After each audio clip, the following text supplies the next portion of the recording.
Many of us are beginning to think about the summer months, and those of us with children may be considering sending them to summer camp. What's the best way to choose a camp and to make sure it's a positive experience? Recently, we talked with Rob Graybill of the New Hampshire Camp Directors Association, along with psychologist Dr. Thurber, who says the key to success is involving your child in the decision process. The best indicator is whether your child is expressing interest in camp. And one of the things I found in my research is that children who participate in the decision to go away for part of the summer are much less likely to be homesick. So it's important right from the outset that parents involve their children in the decision to go away, how long to go away, what kind of camp to go to, where the camp is going to be. But if the child is expressing interest, that's a great indicator.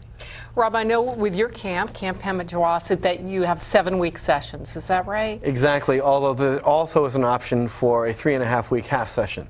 So a child can start with a shorter session and then move up to 7 weeks. Well, what would you say to a parent then that's got a youngster? What age might be old enough to go to a sleepaway camp? Most kids are old enough after 3rd or 4th grade, when they're 9 or 10. We have some younger kids who tend to be the younger siblings of older campers. But it's different for every child. Some kids are ready at 8, and some kids are really first ready to make that move when they're 11 or 12. Chris, do you agree with that? Yeah, I want to just add that there are camps that last 3 or 4 days or just a week, and that might be the first thing that a parent would want to try with a younger child, 6 or 7, that is expressing interest in camp, but for whom the parent has some doubt about whether it's appropriate to go to overnight camp at that point. Well, do you recommend a day camp first? I mean, or is it okay, do you think, for a parent to say, you know what, I'm going to send my child to overnight camp? I don't necessarily recommend day camp as a transition. It's a different thing, and day camps are wonderful. Overnight camp has the unique feature of being community living away from home, and that makes it powerful in a way that day camps are not. Not that day camps aren't a wonderful experience, but I think it's a myth that you need to transition from a day camp to an overnight camp. Some children, as Rob said, are ready for overnight camp, and that's their first camp experience, and they have a wonderful time. Well, Rob, for a parent out there that's saying, you know what, how do I decide? Where do I go to even figure out what options might be out there? What do you recommend they do? Well, there are a lot of different ways to find a range of camps from which to choose, and different camps will appeal to different families based on activities, based on length of stay. Word of mouth is one good way, and as camp directors, we will always recommend that prospective parents talk with families who've sent their children to camp. There are referral agencies which can work. They will refer a number of camps and have a working arrangement with them. The best way probably is to work through the American Camping Association. They have a referral service that's free to parents, and since they are beholden to no one, they have the entire range of camps. In New England, for instance, there are hundreds of camps, and the American Camping Association, through their accreditation process, knows them all. So the best way really is to work through the American Camping Association. Let's move to the issue that I'm sure a lot of parents worry about, and you've had experience dealing with, and you have too, Chris, is homesickness. What do you do to help a young person going away to camp for the first time deal with that? Right. The most important thing, I think, for children and parents to know is that homesickness is normal. So it's never a question of whether you're going to feel homesick, it's when.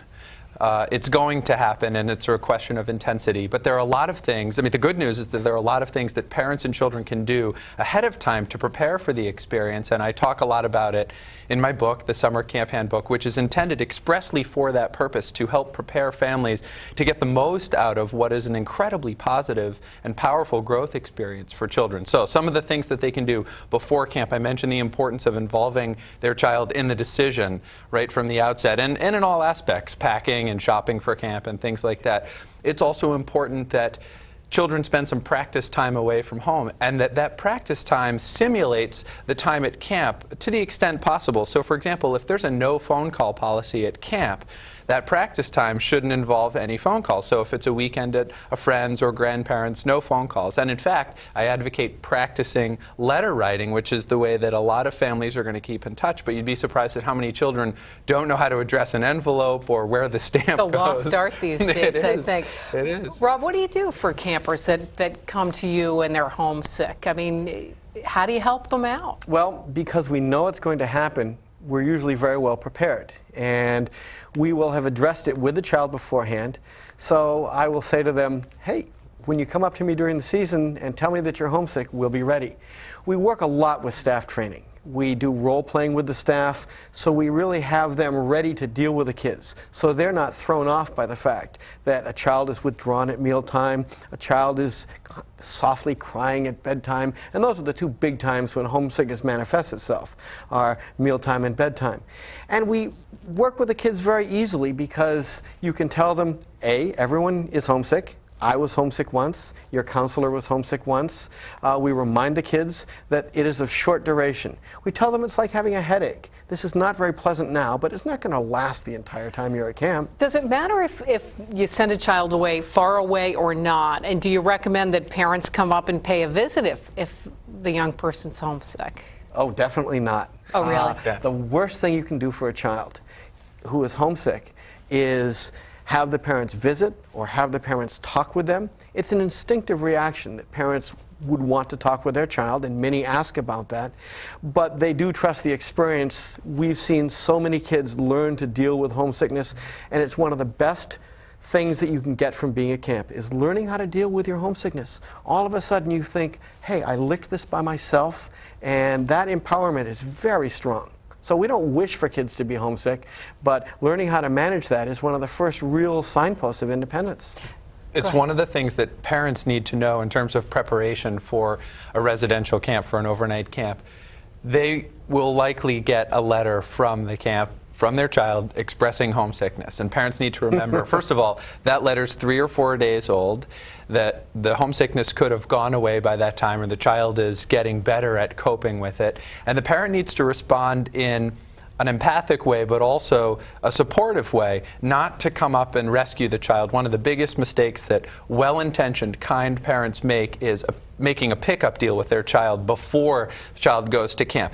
If you feel homesick, I'll come and get you. And that sends a mixed message that not only might they not experience homesickness, but that the only solution is for the parent to come and rescue them, that they're incapable of coping themselves. And as Rob said, it's a powerful growth experience for children to learn how to cope with this kind of distress, overcome it, and in a sense inoculate themselves from future bouts of homesickness at camp. College students who have been to summer camp A little bit of help there with the experience. Do a much better job adjusting because they've been through it. And so when they first experience that really intense homesickness, they say, hey, I've been here before. I can deal with this. I also love to put a positive spin on homesickness for children. When I sit down and talk with them, I say, you know, Ally, you're feeling really homesick. That tells me there's something about home that you really miss and that you really love. And that's a wonderful thing, to really have something at home that you care about. Well, you've both given us some valuable advice as we get ready to maybe send the kids away to camp for the first time. And I want to thank you both for joining us on Outlook. Thanks. Thank you. My pleasure. Thanks.